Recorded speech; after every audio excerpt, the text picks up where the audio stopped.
Bueno, ingresamos en la última etapa de esta clase.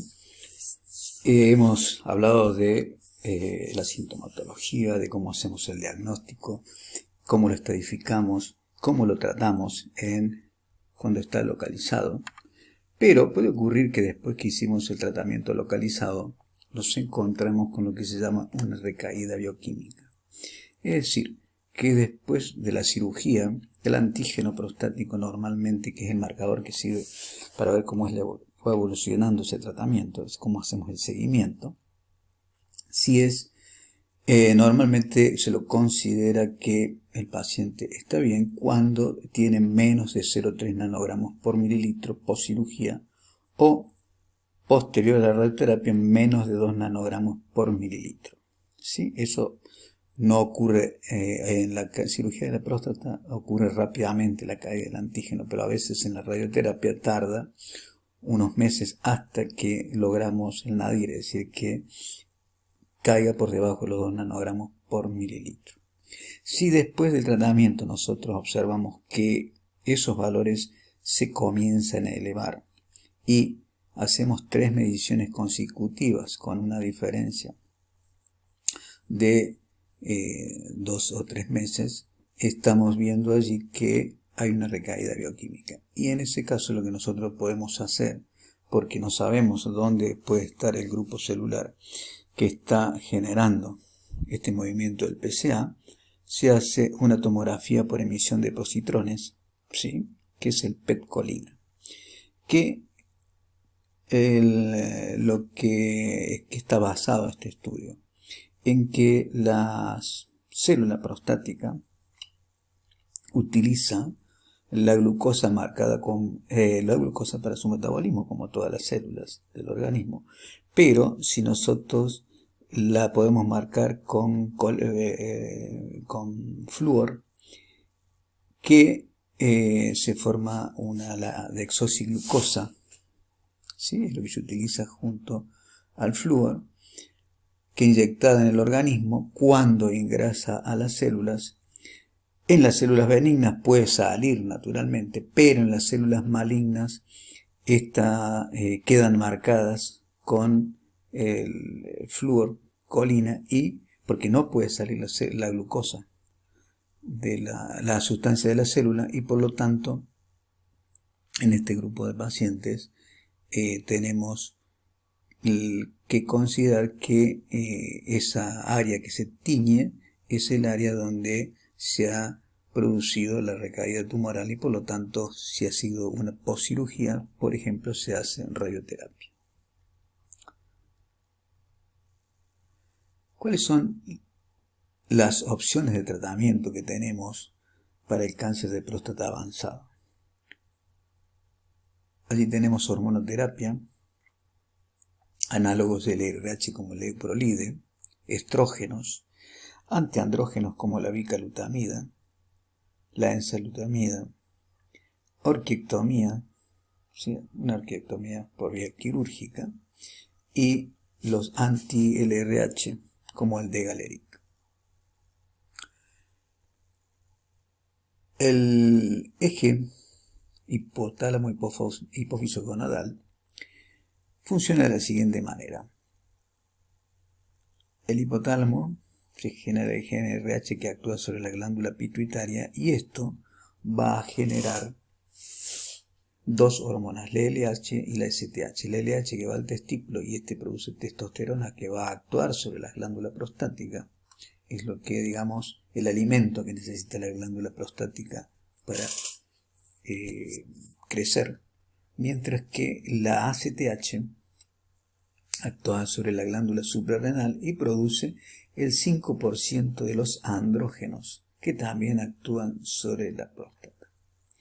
El biofeedback desde el punto de vista de la glándula suprarrenal lo hace el cortisol, mientras que el biofeedback de control sobre el hipotálamo lo hace la testosterona en el caso de los andrógenos que produce el testículo.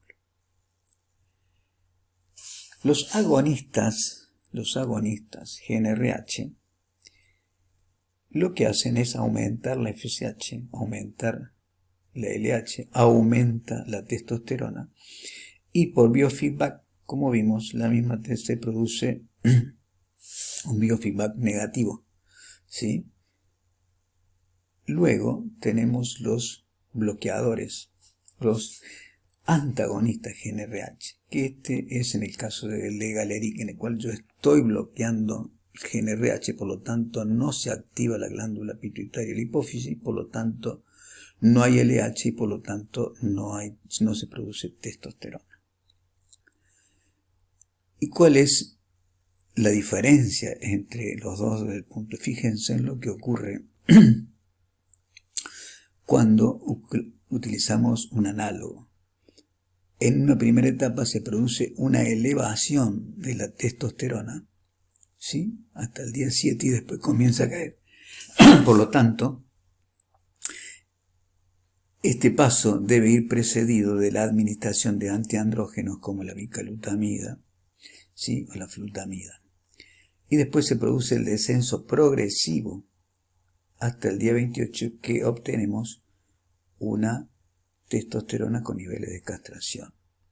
En cambio, si ustedes veían el Degaleric, ¿sí? Al otro día, es decir, 24 horas después, ya tenemos un nivel muy bajo de testosterona y al tercer día prácticamente ya tiene niveles de castración. Estas son las diferencias que tiene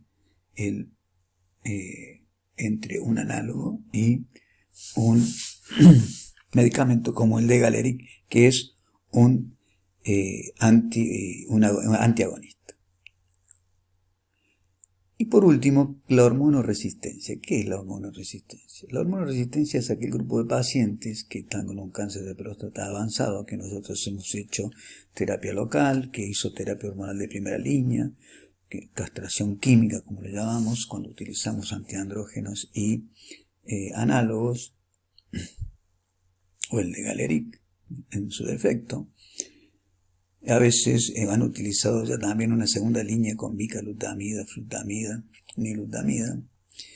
Y ese grupo de pacientes tiene una testosterona que está en el rango de castración, es decir, muy poca testosterona, 0, y el PSA está aumentando. ¿Qué significa esto? Que estamos frente a la presencia de células tumorales no hormonodependientes que se están multiplicando y por lo tanto ahí necesitamos del apoyo de la quimioterapia, que puede hacerse con acetato de abiraterona más prednisona o el doxotaxel más prednisona. Esto es para recordarles que el 17 de noviembre es el Día Mundial del Cáncer de Próstata.